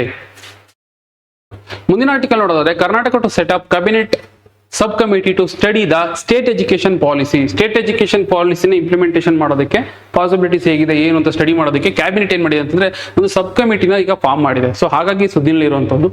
So state education policy Karnataka exam ದೃಷ್ಟಿಯಿಂದ ತುಂಬಾ ಇಂಪಾರ್ಟೆಂಟ್ ಆಗುತ್ತೆ. ಸ್ಟೇಟ್ ಎಜುಕೇಶನ್ ಪಾಲಿಸಿ ಬರೋದಕ್ಕಿಂತ ಮುಂಚೆ ನಮ್ಮಲ್ಲಿ NEP ಬಂತಲ್ಲ, NEP ಬಂದಾಗ ಫಸ್ಟ್ ನಾವು ಅಡಾಪ್ಟ್ ಮಾಡ್ಕೊಂಡಿದ್ದೆ ಕರ್ನಾಟಕ ಫಸ್ಟ್ ಅದನ್ನ ಅಡಾಪ್ಟ್ ಮಾಡ್ಕೊಳ್ಳುತ್ತೆ, ಆಮೇಲೆ ಬಿಡುತ್ತೆ. ನಂತರ ಬಂದಂತ ಕಾರಣಕ್ಕೆ ಕಾಂಗ್ರೆಸ್ ಸರ್ಕಾರ ಈ ಒಂದು ಲೋಕಲ್ ಕಂಡೀಷನ್ಗೆ ಅಡ್ಜಸ್ಟ್ ಆಗೋ ರೀತಿಯಲ್ಲಿ ಎಜುಕೇಶನ್ ಪಾಲಿಸಿ ಒಂದು ತರಬೇಕಾಗುತ್ತೆ, ಸ್ಟೇಟ್ ಎಜುಕೇಶನ್ ಪಾಲಿಸಿ ಒಂದು ತರಬೇಕಾಗುತ್ತೆ ಅಂತ ಹೇಳಿ ಒಂದು ಕಮಿಟಿ ಫಾರ್ಮ್ ಮಾಡುತ್ತೆ. ಆ ಕಮಿಟಿಗೆ ಸುಖದೇವ್ ತಾರಟ್ ಅವ್ರನ್ನ ಅಧ್ಯಕ್ಷತೆಯಾಗಿ ವಹಿಸುತ್ತೆ. ಸುಖದೇವ್ ತಾರಟ್ ಅವ್ರನ್ನ ಅಧ್ಯಕ್ಷನಾಗಿ ಮಾಡ್ತಾರೆ. ಅದಾದ್ಮೇಲೆ ಅವರು ಲೋಕಲ್ ಕಂಡೀಷನ್ಸ್ ಎಲ್ಲ ಸ್ಟಡಿ ಮಾಡ್ಬಿಟ್ಟು ಒಂದು 8 ಚಾಪ್ಟರ್, ಈಗ ಹ್ಯೂಮನ್ ರಿಸೋರ್ಸ್ ಹೇಗಿರ್ಬೇಕು, ಮತ್ತೆ ಇನ್ಫ್ರಾಸ್ಟ್ರಕ್ಚರ್ ಹೇಗಿರ್ಬೇಕು, ಸಿಲೆಬಸ್ ಹೇಗಿರ್ಬೇಕು, ಮ್ಯಾನೇಜ್ಮೆಂಟ್ ಹೇಗಿರ್ಬೇಕು, ಈ ರೀತಿಯಲ್ಲಿ ಒಂದು 8 ಚಾಪ್ಟರ್ಗಳು ಇರುವಂತಹ ಒಂದು ರಿಪೋರ್ಟ್ನ ಈಗ ಸಬ್ಮಿಟ್ ಮಾಡಿತ್ತು. ಸೊ ಅದರ ಒಂದು ಇಂಪ್ಲಿಮೆಂಟೇಷನ್ ಹೇಗೆ ಮಾಡೋದು ಅಂತ ಹೇಳಿ ಸ್ಟಡಿ ಮಾಡೋದಕ್ಕೆ ಈಗ ಸಬ್ ಕಮಿಟಿನ ಫಾರ್ಮ್ ಮಾಡಿದೆ ಸರ್ಕಾರ. ಸೊ ಈ ನೆಲೆ ನಾವು ಸ್ಟೇಟ್ ಎಜುಕೇಶನ್ ಪಾಲಿಸಿ ಬಗ್ಗೆ ತಿಳ್ಕೊಳ್ಳೋದು ತುಂಬಾ ಇಂಪಾರ್ಟೆಂಟ್ ಆಗುತ್ತೆ ಎಕ್ಸಾಮ್ ದೃಷ್ಟಿಯಲ್ಲಿ. ಸ್ಟೇಟ್ ಎಜುಕೇಶನ್ ಪಾಲಿಸಿ ಕೆಲವೊಂದೆಲ್ಲ ಪ್ರಪೋಸಲ್ಸ್ ಬಂದಿದೆ. ಫಾರ್ ಎಕ್ಸಾಂಪಲ್ ನೋಡಬಹುದಾಗಿದೆ. ಮೊದಲನೇ ನೋಡೋದಾದ್ರೆ ಈಗ NEP ಬಂದಾಗ ಹೇಗಿತ್ತು ಅಂತಂದ್ರೆ, ಈಗ ನಾವು ಸ್ಕೂಲ್ ಹೇಗೆ ಓದಿದ್ದು ಅಂತಂದ್ರೆ primary school, middle school, high school, college ಅಂತ ನೋಡ್ತೀವಿ. ಬಟ್ ಅದ್ರ ಬದಲಾಗಿ ಈಗ NEP ರೆಕಮೆಂಡ್ ಮಾಡಿತ್ತು. NEP ಹೇಗೆ ರೆಕಮೆಂಡ್ ಮಾಡಿತ್ತು ಅಂತಂದ್ರೆ 5+3+3+4 ಅಂತ ಮಾಡಿತ್ತು. ಅಂದ್ರೆ ಫಸ್ಟ್ 5 years ಆಫ್ ಸ್ಕೂಲಿಂಗ್ಸ್ ಆಗಲಿ, ಅಂದ್ರೆ ಪ್ರೀ ಸ್ಕೂಲಿಂಗ್ ಇಂದ ಹಿಡಿದು ಸೆಕೆಂಡ್ ಸ್ಟ್ಯಾಂಡರ್ಡ್ ವರೆಗೂ ಆ ರೀತಿನಲ್ಲಿ. ಮತ್ತೆ 8th, 9th, 10th first PU, second PU, last 4 years ಈ ರೀತಿಯಲ್ಲಿ ಸ್ಕೂಲಿಂಗ್ಸ್ಗೆ ಅವರು ಸೆಗ್ರಿಗೇಟ್ ಮಾಡ್ಕೊಟ್ಟಿದ್ರು. ಬಟ್ ನಾವು ಇದನ್ನ ತಗೊಳ್ಳಿಲ್ಲ. ಇದನ್ನ ಬಿಟ್ಟು ಏನ್ ಮಾಡಿದೀವಿ ಅಂತಂದ್ರೆ, ಇಲ್ಲಿ ಈಗ NEP ಏನ್ ಪ್ರಪೋಸ್ ಮಾಡುತ್ತೆ ಅಂತಂದ್ರೆ ಫಸ್ಟ್ 2 years ಪ್ರೈಮರಿ ಸ್ಕೂಲ್ ಆಗ್ಬಿಡ್ಲಿ, ನಂತರ 8 ವರ್ಷ ಪ್ರೈಮರಿ ಸ್ಕೂಲ್, ಪ್ರೀ ಪ್ರೈಮರಿ ಆದ್ಮೇಲೆ 8 ವರ್ಷ ಪ್ರೈಮರಿ ಸ್ಕೂಲ್, ನಂತರ ಸೆಕೆಂಡ್ರಿನಲ್ಲಿ high school plus PUC 11th 12th ಇದು ಕವರ್ ಆಗಲಿ ಅನ್ನೋ ರೀತಿಯಲ್ಲಿ 284 ಇಂಪಾರ್ಟೆಂಟ್ 2+8+4 ಮಾಡಲ್ನ ಈಗ ಇಂಪ್ಲಿಮೆಂಟೇಷನ್ ಹೇಳಿರುವಂತದ್ದು. ಮತ್ತೆ NEP ನಲ್ಲಿ ಏನ್ ಹೇಳಿದ್ರು ಅಂತಂದ್ರೆ 3 ಲ್ಯಾಂಗ್ವೇಜ್ ಫಾರ್ಮ್ ಅಲ್ಲಿ ಹೇಳಿದ್ರು. ಬಟ್ ಈಗ ನಾವು ಕರ್ನಾಟಕದಲ್ಲಿ ಸ್ಟೇಟ್ ಎಜುಕೇಶನ್ ಪಾಲಿಸಿನಲ್ಲಿ ಅವರು ಪ್ರಪೋಸಲ್ ಮಾಡಿರುವಂತದ್ದು ಏನಂತಂದ್ರೆ 2 ಲ್ಯಾಂಗ್ವೇಜ್ ಫಾರ್ಮುಲಾ, ಕನ್ನಡ ಮತ್ತೆ ಇಂಗ್ಲಿಷ್ ಸಾಕು ಅಂತ ಹೇಳ್ಬಿಟ್ಟು. ನಂತರ ಸೋಷಿಯಲ್ ಜಸ್ಟಿಸ್ ನ ಎನ್ಶೋರ್ ಮಾಡ್ಕೋಬೇಕು ಅಂತ ಹೇಳುತ್ತೆ. ಸೋಷಿಯಲ್ ಜಸ್ಟಿಸ್ ನ ಎನ್ಶೋರ್ ಮಾಡಬೇಕು ಅಂತ ಹೇಳುತ್ತೆ ಸ್ಟೇಟ್ ಎಜುಕೇಶನ್ ಪಾಲಿಸಿ. ಏನಿದೆ ಸೋಷಿಯಲ್ ಜಸ್ಟಿಸ್ ಅಂತಂದ್ರೆ ರಿಸರ್ವೇಶನ್. ಈಗ ನಾವು ಒಂದು ಗೌರ್ಮೆಂಟ್ ಇನ್ಸ್ಟಿಟ್ಯೂಷನ್ ಗಳ ರಿಸರ್ವೇಶನ್ ಕೊಡ್ತೀವಲ್ಲ, ಅದೇ ರೀತಿಯಲ್ಲಿ ಇವನ್ ಇನ್ನ ಪ್ರೈವೇಟ್ ಇನ್ಸ್ಟಿಟ್ಯೂಷನ್ ಅಲ್ಲೂ SC ST OBC ಗೆ ರಿಸರ್ವೇಶನ್ ನೀವು ಎನ್ಶೋರ್ ಮಾಡಬೇಕಾಗುತ್ತೆ ಅಂತ ಹೇಳಿ ಸ್ಟೇಟ್ ಎಜುಕೇಶನ್ ಪಾಲಿಸಿ ಹೇಳಿರುತ್ತೆ. ಅಷ್ಟೇ ಅಲ್ಲದೆ ಫ್ರೀ ಎಜುಕೇಶನ್ ಫಾರ್ ಗರ್ಲ್ಸ್, ಅದು ಗೌರ್ಮೆಂಟ್ ಆಗ್ಬೋದು, ಏಡೆಡ್ ಆಗ್ಬೋದು, ಅನ್ಏಡೆಡ್ ಆಗ್ಬೋದು, ಯಾವುದೇ ಆದ್ರೂ ಕೂಡ ಅಲ್ಲಿ ಗರ್ಲ್ಸ್ಗೆ ಫ್ರೀ ಎಜುಕೇಶನ್ ಕೊಡಬೇಕು ಅಂತೇಳಿ ಸ್ಟೇಟ್ ಎಜುಕೇಶನ್ ಪಾಲಿಸಿ ಪ್ರಪೋಸ್ ಮಾಡಿದೆ. ನಂತರ ಬಂದು ಫಂಡಿಂಗ್, ಅಟ್ಲೀಸ್ಟ್ ಈಗ ಏನ್ ಫಂಡಿಂಗ್ ಕೊಡ್ತಿದ್ವಿ ಅದರಲ್ಲಿ ಒಂದು 30% ಜಾಸ್ತಿ ಮಾಡಿ ಅಂತೇಳಿ ಈ ಒಂದು ಸ್ಟೇಟ್ ಎಜುಕೇಶನ್ ಪಾಲಿಸಿ ರೆಕಮೆಂಡ್ ಮಾಡಿದೆ. ನಂತರ ಬಂದು ಅಥವಾ ಪ್ರಪೋಸಲ್ ಕಳಿಸಿದೆ. ನಂತರ ಬಂದು ಈ ಎಜುಕೇಶನ್, ಈಗ NCERT ಇದೆ, DCERT ಇದೆಯಲ್ಲ, ಅದೇ ರೀತಿಯಲ್ಲಿ ಒಂದು ಸ್ವಲ್ಪ ಸ್ಟ್ರಾಂಗ್ ಆಗಿರುವಂತಹ ಒಂದು ರಿಸರ್ಚ್ ಫೌಂಡೇಶನ್ ತರಬೇಕಾಗುತ್ತೆ. ಅದಕ್ಕೆ ಅಂತ ಒಂದು 500 ಕೋಟಿನ ನೀವು ಇನ್ವೆಸ್ಟ್ ಮಾಡಬೇಕಾಗುತ್ತೆ ಅಂತ ಹೇಳುತ್ತೆ ಸ್ಟೇಟ್ ಎಜುಕೇಶನ್ ಪಾಲಿಸಿ. ನಂತರ ಬಂದು ಈಗ ಈ ಡಿಗ್ರಿ ಏನಿದೆಯಲ್ಲ, ಡಿಗ್ರಿನಲ್ಲಿ ನಮ್ಗೆ ಯೂಶಲಿ 3 ವರ್ಷ ಡಿಗ್ರಿ ಇರುತ್ತೆ. ಮತ್ತೆ NEP ನಲ್ಲಿ ಏನ್ ಮಾಡ್ತಾರೆ ಅಂತಂದ್ರೆ 4 ವರ್ಷ ಡಿಗ್ರಿ ಕೊಡ್ತಾರೆ, multiple entry, multiple exit, multiple subjects ಅಂತ ಆಪ್ಷನ್ ಕೊಟ್ಟು. ಬಟ್ ಈಗ ಏನ್ ಮಾಡಿದ್ದಾರೆ ಅಂತಂದ್ರೆ ಸ್ಟೇಟ್ ಎಜುಕೇಶನ್ ಪಾಲಿಸಿ ಏನ್ ಮಾಡುತ್ತೆ ಅಂತಂದ್ರೆ 3+2 ಪ್ರಪೋಸ್ ಮಾಡುತ್ತೆ. 3 ವರ್ಷ UG ಇರುತ್ತೆ, 2 ವರ್ಷ PG ಇರುತ್ತೆ. ಈಗ ಹಿಂಗ್ ಕಂಟಿನ್ಯೂ ಆಗ್ತಾ ಬಂದಿದೆ, ಅದೇ ರೀತಿಯಲ್ಲಿ ಇರುತ್ತೆ ಅಂತೇಳಿ ಸ್ಟೇಟ್ ಎಜುಕೇಶನ್ ಪಾಲಿಸಿ ಪ್ರಪೋಸ್ ಮಾಡುವಂಥದ್ದು. ಮತ್ತೆ RT, right to education, usually ನಮಗೆ ಈಗಿರುವಂಥದ್ದು 6 years ಓಲ್ಡ್ ಮಕ್ಳು ಇರ್ತಾರಲ್ಲ, ಸೊ ಅವ್ರಿಂದ ಹಿಡಿದು 14 ವರ್ಷದ ಮಕ್ಕಳವರೆಗೂ ಅಂತ ಇತ್ತು. ಬಟ್ ಅದರ ಒಂದು ವ್ಯಾಪ್ತಿನ ಜಾಸ್ತಿ ಮಾಡಿ, ಅಂದ್ರೆ 4 yearsಗೆ ಮಕ್ಕಳಿಗೆ ಪ್ರೀ ಸ್ಕೂಲಿಂಗ್ ಇಂದಾನೆ ಶುರು ಮಾಡಬೇಕಾಗತ್ತೆ. 4 years ಓಲ್ಡ್ ಮಕ್ಕಳಿಂದ ಹಿಡಿದು 18 ವರ್ಷದವರೆಗೂ ಇದರ ಒಂದು ಕವರೇಜ್ ನ ಜಾಸ್ತಿ ಮಾಡಿ ಅಂತೇಳಿ ಸ್ಟೇಟ್ ಎಜುಕೇಶನ್ ಪಾಲಿಸಿ ರೆಕಮೆಂಡ್ ಮಾಡಿದೆ. ಸೊ ಈ ರೆಕಮೆಂಡೇಶನ್ಸ್ ಎಲ್ಲ ಇಂಪಾರ್ಟೆಂಟ್, ನೆನ್ಪಿಟ್ಕೋಬೇಕಾಗುತ್ತೆ. ಪ್ರಶ್ನೆ ಯಾವ ರೀತಿ ಬರ್ಬೋದು, ಕರ್ನಾಟಕ ರಾಜ್ಯ ಶಿಕ್ಷಣ ನೀತಿ SCP ಮತ್ತು ಸಂಬಂಧಿತ ಸಚಿವ ಸಂಪುಟ ನಿರ್ಧಾರಗಳಿಗೆ ಕೆಳಗಿನ ಹೇಳಿಕೆಗಳನ್ನು ಪರಿಗಣಿಸಿ. ರಾಜ್ಯ ಶಿಕ್ಷಣ ನೀತಿಯ ಅನುಷ್ಠಾನವನ್ನು ಅಧ್ಯಯನ ಮಾಡಲು ಮತ್ತು ಶಿಫಾರಸು ಮಾಡಲು ಸಚಿವ ಸಂಪುಟದ ಉಪಸಮಿತಿಯನ್ನು ರಚಿಸಲು ಸರ್ಕಾರ ನಿರ್ಧರಿಸಿದೆ. ಹೌದು, ಇದೇ ಸುದ್ದಿನಲ್ಲಿರುವಂಥದ್ದು, ಇದೇ ನ್ಯೂಸ್ ಕರೆಕ್ಟ್ ಆಗಿದೆ. SEPಯು NEP 2026ಕ್ಕೆ ಅನುಗುಣವಾಗಿ 5+3+3+4 ಶಿಕ್ಷಣ ರಚನೆಯನ್ನು ಪ್ರಸ್ತಾಪಿಸುತ್ತದೆ. ಇದು NEP ಪ್ರಪೋಸ್ ಮಾಡಿರುವಂಥದ್ದು, ಇದು ಕರೆಕ್ಟ್ ಇದೆ. ಬಟ್ SCP ಪ್ರಪೋಸ್ ಮಾಡಿರೋದು ಹೇಗೆ ಅಂತಂದ್ರೆ 2+8+4 2+8+4 ನ ಪ್ರಪೋಸ್ ಮಾಡಿರುವಂಥದ್ದು, ಇದನ್ನಲ್ಲ. ನೋಡಿದೀವಲ್ಲ, 2+8+4. ಸೊ ಹಾಗಾಗಿ ಈ ಸ್ಟೇಟ್ಮೆಂಟ್ ತಪ್ಪಾಗುತ್ತೆ. ಸೇವಾ ನಿಯಮಗಳಿಗೆ ತಿದ್ದುಪಡಿ ತರುವ ಮೂಲಕ ಸರ್ಕಾರಿ ಹುದ್ದೆಗಳಲ್ಲಿ ಕ್ರೀಡಾಪಟುಗಳಿಗೆ 2% ಮೀಸಲಾತಿಯನ್ನು ಸಚಿವ ಸಂಪುಟ ಅನುಮೋದಿಸಿದೆ. ಇದು ಎಕ್ಸ್ಟ್ರಾ ಅಪ್ಡೇಟ್. ಈ ಕ್ಯಾಬಿನೆಟ್ ಕಮಿಟಿ ಸೈನ್ ಆಗೋ ಟೈಮಲ್ಲಿ ಇದು ಕೂಡ ನ್ಯೂಸ್ ಅಲ್ಲಿ ಇತ್ತು. ಏನಂತಂದ್ರೆ ಈಗ ಕರ್ನಾಟಕದ ಕ್ರೀಡಾಪಟುಗಳಿಗೆ 2% ರಿಸರ್ವೇಶನ್ ಕೊಡಬೇಕು ಅಂತ ಪ್ಲಾನ್ ಆಗಿತ್ತು. ಅದಕ್ಕೆ ಈಗ ಕ್ಯಾಬಿನೆಟ್ ಸೈನ್ ಕೂಡ ಆಗಿದೆ. ಸೊ ಇದು ಕೂಡ ಸರಿಯಾದ ಸುದ್ದಿನೇ. ಇದನ್ನು ನೆಕ್ಸ್ಟ್ ಕ್ಲಾಸ್ ಅಲ್ಲಿ ಡಿಸ್ಕಸ್ ಮಾಡ್ತಾ ಹೋಗೋಣ. ಬಟ್ ಪ್ರೆಸೆಂಟ್ಲಿ ಇದು ಕರೆಕ್ಟ್ ಸ್ಟೇಟ್ಮೆಂಟ್ ಅಂತ ತಿಳ್ಕೊಂಡ್ರೆ ಸಾಕು. ಸೊ ಹಾಗಾಗಿ 1 ಮತ್ತು 3 ಎರಡು ಸರಿಯಾಗಿದೆ, ಒಂದು ಸ್ಟೇಟ್ಮೆಂಟ್ ಮಾತ್ರ ತಪ್ಪಾಗಿದೆ. ಕೇವಲ 2 ಸ್ಟೇಟ್ಮೆಂಟ್ಗಳು ಮಾತ್ರ ಸರಿಯಾಗಿರುವಂಥದ್ದು. ಮುಂದಿನ ಆರ್ಟಿಕಲ್ ನೋಡೋದಾದ್ರೆ, modern street food hub to come up under PM Svanidhi in Hampi soon. ಈಗ ಏನಾಗ್ತದೆ ಅಂತಂದ್ರೆ, ನಾವು ಫುಡ್ ಸ್ಟ್ರೀಟ್ ಗಳ ಬಗ್ಗೆ ಕೇಳಿರ್ತೀವಿ. ಆ ಫುಡ್ ಸ್ಟ್ರೀಟ್ ಗಳು ಏನಾದ್ರು ಕ್ಲೀನ್ ಇದ್ದು, ಹೈಜೀನ್ ಇದ್ದು, ಡೈವರ್ಸ್ ಫುಡ್ ಆಪ್ಷನ್ಸ್ ಇದ್ರೆ, ಮತ್ತೆ ಅದನ್ನ ಗೌರ್ಮೆಂಟ್ ರೆಗ್ಯುಲೇಟ್ ಮಾಡ್ತಾ ಇದ್ರೆ ಹೇಗಿರುತ್ತೆ. ಸೊ ಈ ಒಂದು ಕಾನ್ಸೆಪ್ಟ್ ಜೊತೆಗೆ ಕರ್ನಾಟಕ ಸರ್ಕಾರ ಸ್ಟ್ರೀಟ್ ಫುಡ್ ಹಬ್ಗಳನ್ನ ಎಸ್ಟಾಬ್ಲಿಷ್ ಮಾಡಬೇಕು ಅಂತೇಳಿ ಡಿಸೈಡ್ ಮಾಡಿರುವಂಥದ್ದು. ಎಲ್ಲಿ ಯಾವ್ದಾದ್ರು ಕೆಲವೊಂದು ಪ್ರೇಕ್ಷಣೀಯ ಸ್ಥಳಗಳಿರ್ತವೆ, ಎಲ್ಲಿ ಟೂರಿಸಂ ನ ಪ್ರಮೋಟ್ ಮಾಡಕ್ಕೆ ಸರಿ ಅನ್ಸುತ್ತೋ ಆ ಜಾಗಗಳು, ಫಾರ್ ಎಕ್ಸಾಂಪಲ್ ಹಂಪಿ ಅಂತ ಜಾಗಗಳಲ್ಲಿ ತರಬೇಕು ಅಂತೇಳಿ ಸರ್ಕಾರ ಮುಂದಾಗಿರುವಂಥದ್ದು. ಸೊ ಇದಕ್ಕೆ ಅಲ್ಲಿ ಒಂದು ಸ್ಟ್ರೀಟ್ ಫುಡ್ ಗಳನ್ನ ಎಸ್ಟಾಬ್ಲಿಷ್ ಮಾಡಬೇಕು, ಸ್ಟ್ರೀಟ್ ಫುಡ್ ಹಬ್ ಎಸ್ಟಾಬ್ಲಿಷ್ ಮಾಡಬೇಕು ಅಂತಂದ್ರೆ ಬೀದಿ ಬದಿ ವ್ಯಾಪಾರಿಗಳು ಬೇಕು. ಆ ಬೀದಿ ಬದಿ ವ್ಯಾಪಾರಿಗಳನ್ನ ಯಾರು ಐಡೆಂಟಿಫೈ ಮಾಡಿದ್ದಾರೆ ಅಂತಂದ್ರೆ PM ಸ್ವನಿಧಿ ಬೆನಿಫಿಷಿಯರ್ಸ್ ಯಾರು ಇರ್ತಾರೋ ಅವ್ರನ್ನ ಐಡೆಂಟಿಫೈ ಮಾಡಿರುವಂಥದ್ದು. PM ಸ್ವನಿಧಿ ಅನ್ನೋದು ಒಂದು ಕೇಂದ್ರ ಸರ್ಕಾರದ ಒಂದು ಸ್ಕೀಮ್ ಆಗಿದೆ. ಇಲ್ಲಿ ಏನ್ ಮಾಡ್ತಾರೆ ಅಂತಂದ್ರೆ, ಬೀದಿ ಬದಿ ವ್ಯಾಪಾರಿಗಳು ಯಾರು ಕೋವಿಡ್ ಸಫರ್ ಮಾಡಿರ್ತಾರಲ್ಲ, ಸೊ ಅವರಿಗೆ ಒಂದು initial capital, collateral free initial capital ಅಂತೇಳಿ ಒಂದಷ್ಟು ಅಮೌಂಟ್ ಕೊಟ್ಟಿರ್ತಾರೆ. ಸೊ ಹಾಗಾಗಿ ಅವ್ರುಗಳನ್ನ ಐಡೆಂಟಿಫೈ ಮಾಡ್ಬಿಟ್ಟು ಅವರ ಒಂದು ಸೆಲ್ಫ್ ಡೆವಲಪ್ಮೆಂಟ್ ಆಗಬೇಕು, ಮತ್ತೆ ಲೋಕಲ್ ಎಕಾನಮಿ ಜನರೇಟ್ ಆಗಬೇಕು, ಜೊತೆಗೆ ಎಲ್ರಿಗೂ ವೆಲ್ಫೇರ್ ಆಗಬೇಕು ಅನ್ನೋ ಉದ್ದೇಶನೇ ತರ್ತಾ ಇರೋಂಥದ್ದಾಗಿದೆ. ಇವ್ರು ಏನ್ ಮಾಡ್ತಾರೆ ಅಂತಂದ್ರೆ, ಈ PM ಸ್ವನಿಧಿ ಬೆನಿಫಿಷಿಯರ್ಸ್ ಯಾರು ಇರ್ತಾರೆ, ಸೊ ಅವರಲ್ಲಿ 50 ಜನ ಸ್ಟ್ರೀಟ್ ವೆಂಡರ್ಸ್ ಗಳನ್ನ ಐಡೆಂಟಿಫೈ ಮಾಡ್ಬಿಟ್ಟು ಅಲ್ಲಿ ಒಂದು 4 ಕೋಟಿಯಷ್ಟು, ಈ ಫಾರ್ ಎಕ್ಸಾಂಪಲ್ ಹಂಪಿ ಅಂದ್ರೆ ಹಂಪಿನಲ್ಲಿ ಒಂದು 4 ಕೋಟಿಯಷ್ಟು ಇನ್ವೆಸ್ಟ್ಮೆಂಟ್ ಮಾಡಿ ಈ ರೀತಿಯಾದಂತಹ ಒಂದು food hub, street food hub ನ ಎಸ್ಟಾಬ್ಲಿಷ್ ಮಾಡಬೇಕು ಅಂತ ಪ್ಲಾನ್ ಮಾಡಿದ್ದಾರೆ. ನೆನ್ಪಿಟ್ಕೋಬೇಕಾಗತ್ತೆ. ಇಷ್ಟೇ ಅಂತಲ್ಲ, ಈಗ ಹಂಪಿ ಅಂತಾನೆ ಅಲ್ಲ, ಹಂಪಿ ಜೊತೆಗೆ ಚಾಮುಂಡಿ ಬೆಟ್ಟ, ಬೇಳೂರು ಹಳೆಬೀಡು, ಗಾಣಗಾಪುರ, ಪಟ್ಟದಕಲ್ಲು ಇವನು ಐಡೆಂಟಿಫೈ ಮಾಡಿದ್ದಾರೆ. ನೆನ್ಪಿಟ್ಕೋಬೇಕಾಗತ್ತೆ. 50 ಜನ ಸ್ಟ್ರೀಟ್ ವೆಂಡರ್ಸ್, 4 ಕೋಟಿಯಷ್ಟು ಇನ್ವೆಸ್ಟ್ಮೆಂಟ್, PM ಸ್ವನಿಧಿ ಬೆನಿಫಿಷಿಯರ್ಸ್ ಆಗಿರ್ತಾರೆ ಅವರು. ಸೊ ಈ ಎನ್ನಲ್ಲಿ ನಾವು ಈ PM ಸ್ವನಿಧಿ ಬಗ್ಗೆ ತಿಳ್ಕೊಳ್ಳೋದು ಇಂಪಾರ್ಟೆಂಟ್ ಆಗುತ್ತೆ. PM ಸ್ವನಿಧಿ ಏನಿದೆಯಲ್ಲ ಸ್ಕೀಮು, ನಾನು ಆಲ್ರೆಡಿ ಹೇಳಿದೆ, ಸೆಂಟ್ರಲ್ ಗೌರ್ಮೆಂಟ್ ತಂದಿರುವಂಥದ್ದು. ಇದನ್ನ ಆಕ್ಚುಲಿ ತಂದಿರುವಂಥದ್ದು ಯಾರು ಅಂತಂದ್ರೆ ಮಿನಿಸ್ಟ್ರಿ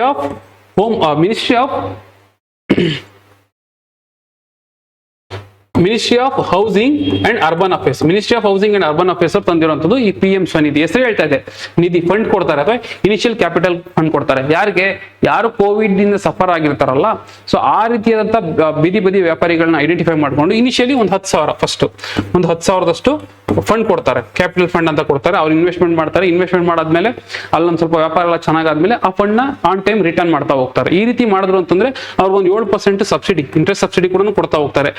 ಈ ರೀತಿಯಲ್ಲಿ ನಡೀತಾ ಹೋಗೋದು. ಈ ರಾಯ್ತಾ ಅಂತಂದ್ರೆ ನೆಕ್ಸ್ಟ್ ಸ್ಟೇಜ್ ಅಲ್ಲಿ ಫಾರ್ ಎಕ್ಸಾಂಪಲ್ ನೋಡಬಹುದಾಗುತ್ತೆ. ಫಸ್ಟ್ 10,000 ಕೊಟ್ಟಿರ್ತಾರೆ, ನೀವು ಇನ್ ಟೈಮ್ ಪೇಮೆಂಟ್ ಮಾಡಿದೀರಾ, ನೆಕ್ಸ್ಟ್ ಏನ್ ಮಾಡ್ತಾರೆ ಮತ್ತೆ 15,000 ಕೊಡ್ತಾರೆ. ಇದೆಲ್ಲ ಕೊಲಾಟ್ರಲ್ ಫ್ರೀ ಆಗುತ್ತೆ, ಇದಕ್ಕೆ ಅಂತ ನಾವೇನು ಒತ್ತಡ ಅವಶ್ಯಕತೆ ಇಲ್ಲ. ಸೊ 15,000 ಆಗುತ್ತೆ. ಅದಾದ್ಮೇಲೆ ಅದನ್ನು ಆನ್ ಟೈಮ್ ಪೇಮೆಂಟ್ ಆಯ್ತು, ಚೆನ್ನಾಗಿ ಯಾವುದೇ ಇಶ್ಯೂ ಇರಲಿಲ್ಲ, ನೆಕ್ಸ್ಟ್ 20,000, ನೆಕ್ಸ್ಟ್ ಅಪ್ ಟು 50,000 ಈ ರೀತಿಯಲ್ಲಿ ನಡೀತಾ ಹೋಗುತ್ತೆ. 2020 ತಂದಂತ ಸ್ಕೀಮ್ ಇದು, ನೆನ್ಪಿಟ್ಕೋಬೇಕು. ನಾನು ಆಲ್ರೆಡಿ ಹೇಳಿದೆ, ಇವ್ರೇನಾದ್ರು ಆನ್ ಟೈಮ್ ಕೊಡ್ತಾ ಹೋಗ್ತಾರೆ ಅಂತಂದ್ರೆ 7% ಅಷ್ಟು ಇಂಟ್ರೆಸ್ಟ್ ಸಬ್ಸಿಡಿ ಕೊಡ್ತಾರೆ. ಅದ್ರ ಜೊತೆಗೆ ಇಫ್ ದೇ ಆರ್ ಪ್ರಮೋಟಿಂಗ್ ಏನಾದ್ರು ಡಿಜಿಟಲ್ ಪೇಮೆಂಟ್ ಏನೋ ಪ್ರಮೋಟ್ ಮಾಡ್ತಾ ಇದಾರೆ ಅಂತಂದ್ರೆ ಅಲ್ಲಿ 1,200 ರೂಪಾಯಿವರೆಗೂ ಕ್ಯಾಶ್ ಬ್ಯಾಕ್ ಆಪ್ಷನ್ ಕೊಡ್ತಾರೆ 1 ವರ್ಷಕ್ಕೆ. ಸೊ ಇದನ್ನು ಆಗುತ್ತೆ. ಮತ್ತೆ ಅವ್ರ ಕ್ರೆಡಿಟ್ ಕಾರ್ಡ್ ಫೆಸಿಲಿಟೀಸ್ ಇರುತ್ತೆ. ಸೊ ಒಂದ್ ಕಡೆ ನೀವು PM ಸ್ವನಿಧಿ ತಿಳ್ಕೊಳ್ಳೋದು ಇಂಪಾರ್ಟೆಂಟ್ ಆಗುತ್ತೆ, ಅದ್ರ ಜೊತೆಗೆ ಈ ಸ್ಟ್ರೀಟ್ ಫುಡ್ ಹಬ್ ತಿಳ್ಕೊಳ್ಳೋದು ಇಂಪಾರ್ಟೆಂಟ್ ಆಗುತ್ತೆ. ವೆರಿ ವೆರಿ ಇಂಪಾರ್ಟೆಂಟ್ ಟಾಪಿಕ್ ಇದು. ಸೊ ಪ್ರಶ್ನೆ ಯಾವ ರೀತಿ ಬರ್ಬೋದು, PM Svanidhi street food hub ಉಪಕ್ರಮಕ್ಕೆ ಸಂಬಂಧಿಸಿದ ಹೇಳಿಕೆಗಳನ್ನು ಗಮನಿಸಿ. PM ಸ್ವನಿಧಿ ಯೋಜನೆಯಡಿ ಹಂಪಿಯಲ್ಲಿ ಆಧುನಿಕ ಬೀದಿ ಆಹಾರ ಕೇಂದ್ರವನ್ನು ಅಭಿವೃದ್ಧಿಪಡಿಸಲಾಗುತ್ತದೆ. ಕರೆಕ್ಟ್ ಇದೆ. ಪ್ರತಿ ಆಹಾರ ಕೇಂದ್ರವನ್ನು ಅಂದಾಜು 100 ಕೋಟಿ ವೆಚ್ಚದಲ್ಲಿ ಆಯೋಜಿಸಲಾಗಿದೆ. 100 ಕೋಟಿ ಅಲ್ಲ, 50 ಜನ ಸ್ಟ್ರೀಟ್ ವೆಂಡರ್ಸ್ ಗಳನ್ನ ಚೂಸ್ ಮಾಡ್ತಾರೆ. ಅಲ್ಲಿ 4 ಕೋಟಿ ಅಷ್ಟು ಇನ್ವೆಸ್ಟ್ ಮಾಡುವಂಥದ್ದು. ಎಷ್ಟು? 4 ಕೋಟಿ ಅಷ್ಟೇ. ಸೊ ಹಾಗಾಗಿ ತಪ್ಪಾಗುತ್ತೆ. PM ಸ್ವನಿಧಿ ಕೇಂದ್ರ ಸರ್ಕಾರದ ಯೋಜನೆಯಾಗಿದ್ದು ಬೀದಿ ಬದಿ ವ್ಯಾಪಾರಿಗಳನ್ನು ಬೆಂಬಲಿಸಲು ವಾಣಿಜ್ಯ ಮತ್ತು ಕೈಗಾರಿಕಾ ಸಚಿವಾಲಯ ಇದನ್ನು ಪ್ರಾರಂಭಿಸಿದೆ. ವಾಣಿಜ್ಯ ಮತ್ತು ಕೈಗಾರಿಕಾ ಸಚಿವಾಲಯ ಎಲ್ಲ ಬದಲಿಗೆ ಇದನ್ನು ತಂದಿರುವಂತದ್ದು ministry of housing and urban affairs. Ministry of housing and urban affairs. So ಹಾಗಾಗಿ ಈ ಸ್ಟೇಟ್ಮೆಂಟ್ ತಪ್ಪಾಗುತ್ತೆ. ಆನ್ಸರ್ ಬಂದು ಒಂದು ಮಾತ್ರ, ಕೇವಲ ಒಂದು ಮಾತ್ರ ಸರಿಯಾಗಿರುತ್ತದೆ. ಎಷ್ಟು ಸ್ಟೇಟ್ಮೆಂಟ್ ಅಂತ ಕೇಳಿದ್ರೆ ಒಂದು ಮಾತ್ರ. ಸೊ ಇದ್ರ ಜೊತೆ ಈ ಒಂದು ಸೆಷನ್ ಮುಗಿಸೋಣ. ಮುಂದೆ ಇನ್ನೊಂದು ಆರ್ಟಿಕಲ್ ಅಂತ ಡಿಸ್ಕಸ್ ಮಾಡ್ತಾ ಹೋಗೋಣ. Thank you.